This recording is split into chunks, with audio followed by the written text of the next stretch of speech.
Bismillahirrahmanirrahim. Assalamualaikum warahmatullahi wabarakatuh.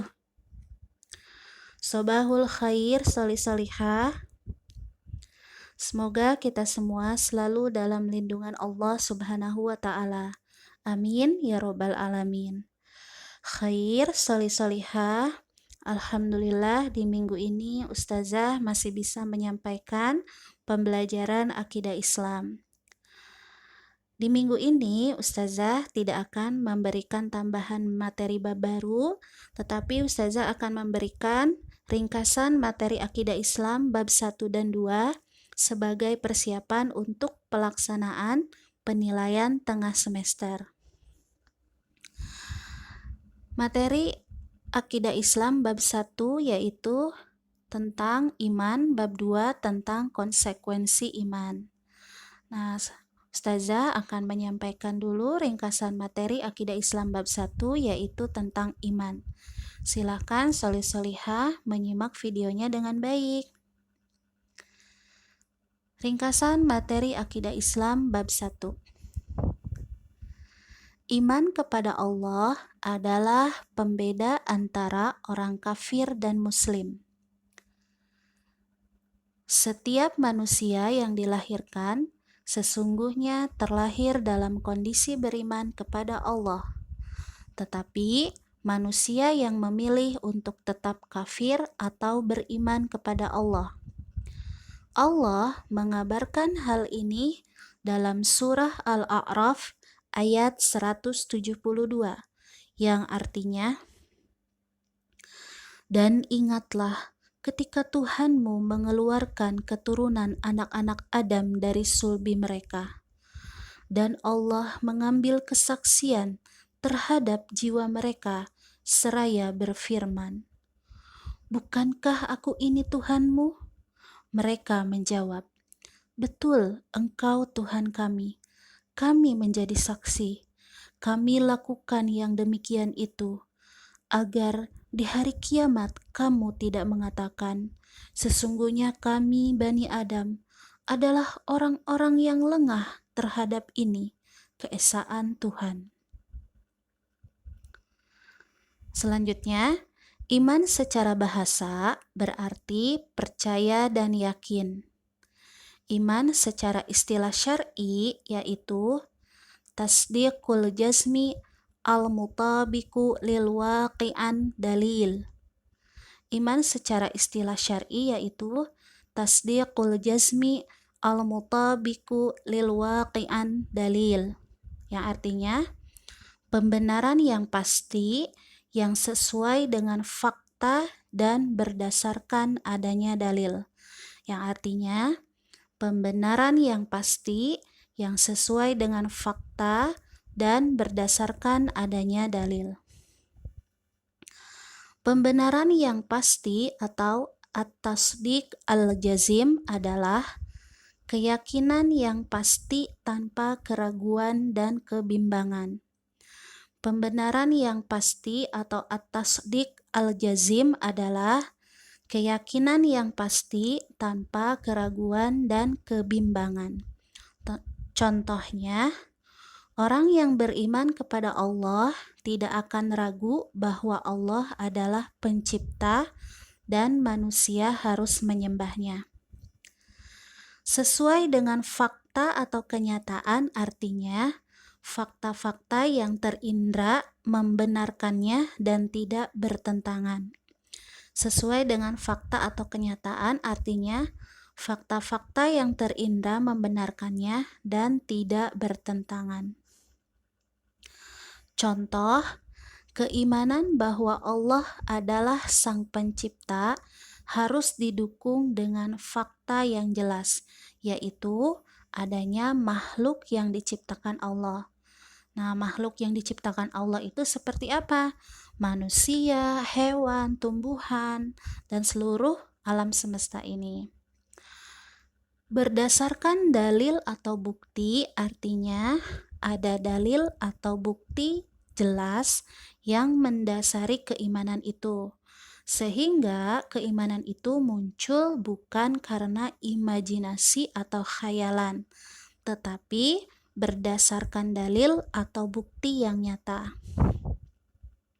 Sekali lagi, berdasarkan dalil atau bukti artinya ada dalil atau bukti yang jelas yang mendasari keimanan itu, sehingga keimanan itu muncul bukan karena imajinasi atau khayalan, tetapi berdasarkan dalil atau bukti yang nyata. Ada dua dalil keimanan, yaitu dalil aqli dan dalil naqli. Ada dua dalil keimanan, yaitu dalil aqli dan dalil naqli. Dalil aqli adalah dalil yang berdasarkan pada akal atau proses berpikir dan hasil dari memikirkan fakta-fakta yang terindra. Dalil aqli adalah dalil yang berdasarkan pada akal atau proses berpikir dan hasil dari memikirkan fakta-fakta yang terindra.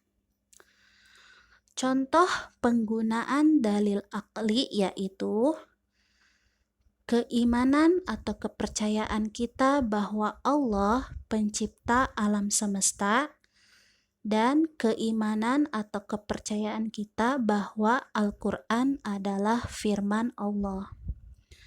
Contoh penggunaan dalil aqli yaitu keimanan atau kepercayaan kita bahwa Allah pencipta alam semesta, dan keimanan atau kepercayaan kita bahwa Al-Quran adalah firman Allah Subhanahu wa Ta'ala. Al-Quran berisi tentang peristiwa-peristiwa yang sudah terjadi dan belum terjadi, serta berisi tentang ilmu pengetahuan seperti penciptaan manusia. Allah menjelaskan tentang proses penciptaan manusia dalam Al-Quran Surah Al-Mu'minun ayat 14. Dalil naqli adalah dalil yang menggunakan bukti tertulis, yaitu Al-Quran dan As-Sunnah atau hadis. Dalil naqli adalah dalil yang menggunakan bukti tertulis, yaitu Al-Quran dan As-Sunnah atau hadis. Dalil naqli digunakan untuk membuktikan hal-hal yang gaib atau tidak bisa terindra. Dalil naqli digunakan untuk membuktikan hal-hal yang gaib atau tidak bisa terindra. Contoh penggunaan dalil naqli yaitu keimanan pada malaikat, keimanan pada hari kiamat, dan keimanan pada qada dan qadar. Contoh penggunaan dalil naqli yaitu keimanan pada malaikat, keimanan pada hari kiamat, dan keimanan pada qada dan qadar. Untuk memiliki keimanan yang kuat, seseorang harus melakukan proses berpikir. Berpikir tentang keberadaan Allah dengan cara memikirkan tentang makhluk-makhluknya, sebagaimana yang dijelaskan dalam Al-Quran Surah Ar-Rum ayat 24. Berpikir tentang keberadaan Allah dengan cara memikirkan tentang makhluk-makhluknya, sebagaimana yang dijelaskan dalam Al-Quran Surah Ar-Rum ayat 24. Ada pertanyaan besar atau yang disebut uqdatul kubra yang harus diperkirakan dan dijawab oleh manusia agar mendapat keimanan yang kuat. Uqdatul kubra tersebut adalah 1. Di mana kamu berasal? 2. Untuk apa kamu hidup? 3. Kemana kamu setelah mati?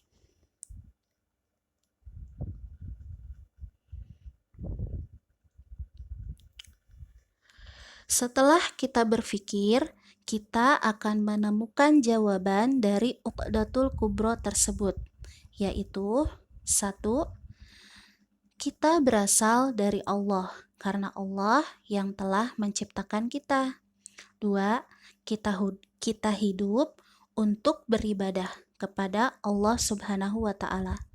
3. Setelah mati kita akan kembali kepada Allah. Nah, itulah jawaban dari Uqdatul Kubro. Dari ketiga jawaban di atas menunjukkan bahwa hubungan Allah dengan manusia adalah pencipta atau khalik, dan yang diciptakan makhluk. Oleh karena itu, manusia wajib beribadah dan menyembah kepada Allah. Jadi, dari ketiga jawaban di atas menunjukkan bahwa hubungan Allah dengan manusia adalah pencipta atau khalik, dan yang diciptakan makhluk. Oleh karena itu, manusia wajib beribadah dan menyembah kepada Allah. Khair, solih-solihah, itu tadi ringkasan materi Akidah Islam bab 1 tentang iman. Selanjutnya Ustazah akan lanjutkan ke ringkasan materi Akidah Islam bab 2 konsekuensi iman. Seorang muslim harus melaksanakan hukum Islam secara keseluruhan, seperti yang difirmankan Allah dalam Quran surah Al-Baqarah ayat 208. Arti hukum syara adalah seruan Allah tentang perbuatan hamba. Makna hukum syara yaitu aturan-aturan Allah yang mengatur kehidupan manusia. Aturan yang diwahyukan kepada Rasulullah Muhammad SAW yang kemudian ditulis dalam Al-Quran dan As-Sunnah atau hadis. Dari surah Al-Baqarah ayat 208 dapat diambil pelajaran sebagai berikut. 1.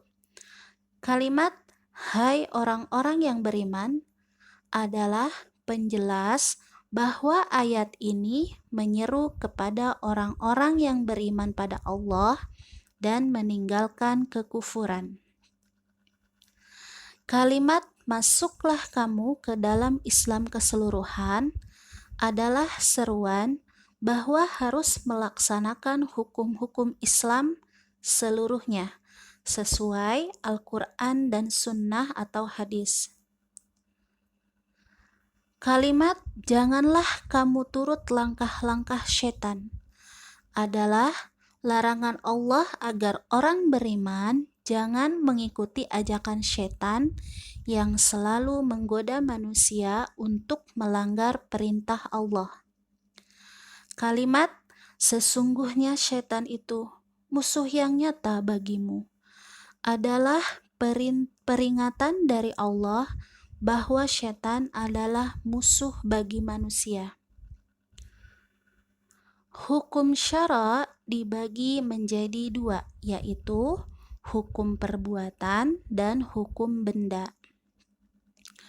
Hukum perbuatan di dalam Islam terbagi menjadi 5, yaitu yang pertama adalah wajib. Perbuatan yang hukumnya wajib adalah perbuatan yang jika dikerjakan mendapat pahala dan jika ditinggalkan mendapat dosa. Contohnya, sholat 5 waktu, puasa Ramadan, dan menutup aurat. Hukum perbuatan yang kedua adalah sunnah. Perbuatan yang hukumnya sunnah adalah perbuatan yang jika dikerjakan mendapat pahala dan jika ditinggalkan tidak apa-apa. Contohnya, puasa sunnah Senin Kamis, sholat tahajud, dan sholat duha. Hukum perbuatan yang ketiga adalah makruh. Perbuatan yang hukumnya makruh adalah perbuatan yang jika dikerjakan tidak apa-apa, tapi jika ditinggalkan akan mendapat pahala. Contohnya, merokok, memakan pete atau jengkol. Yang keempat, hukum perbuatan mubah. Perbuatan yang hukumnya mubah adalah perbuatan yang jika dikerjakan atau ditinggalkan tidak mendapat pahala atau dosa. Contohnya, berwisata atau bermain. Hukum perbuatan yang terakhir adalah haram. Perbuatan yang hukumnya haram adalah perbuatan yang jika dikerjakan akan mendapat dosa. Contohnya, mencuri, memakan daging babi, mengolok-olok saudara muslim, dan juga menghina Rasulullah Shallallahu Alaihi Wasallam. Hukum benda. Menurut kaidah syariah, hukum asal sebuah benda adalah mubah atau boleh, selama tidak diharamkan oleh nas Al-Quran dan Sunnah.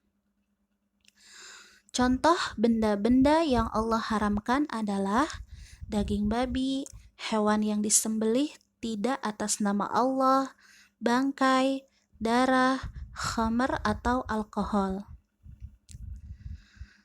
Arti syakhsiyah Islamiyah, kepribadian Islam adalah berpikir secara Islami dan berperilaku secara Islami. Arti syakhsiyah Islamiyah atau kepribadian Islam adalah berpikir secara Islami dan berperilaku secara Islami. Pola fikir Islami atau aqliyah Islamiyah yaitu cara berpikir tentang sesuatu sesuai hukum Islam.